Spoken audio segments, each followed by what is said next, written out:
today's video, I'm going to teach you how to remove someone from a shared folder in Google Drive using a computer. This is perfect when you no longer want a collaborator to see the contents of a folder, or when a project wraps up and you need to tighten access.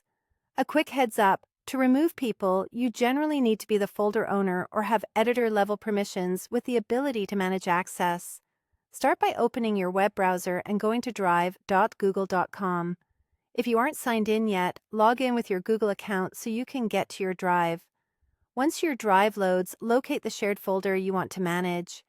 You can use the search bar at the top or browse through My Drive or Shared with Me until you find it. Right-click the folder and choose Share. This opens the sharing window where you'll see who currently has access.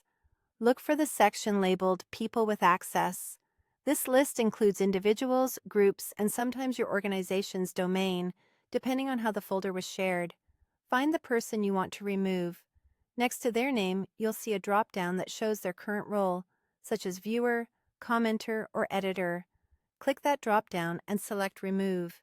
If you don't see the Remove option, it usually means you don't have permission to change access on this folder, or the folder is in a shared drive with different rules.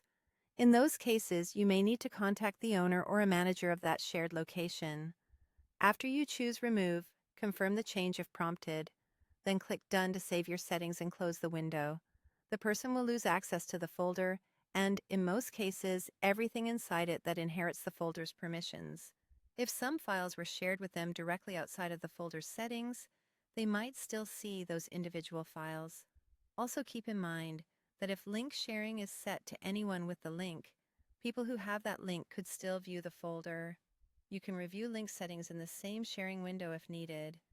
Finally, give the page a quick refresh to make sure your changes are reflected, especially if you're working in a browser with multiple Drive tabs open.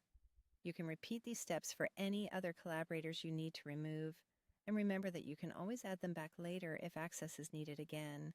If this video helped, please like, subscribe, and share. Thanks for watching.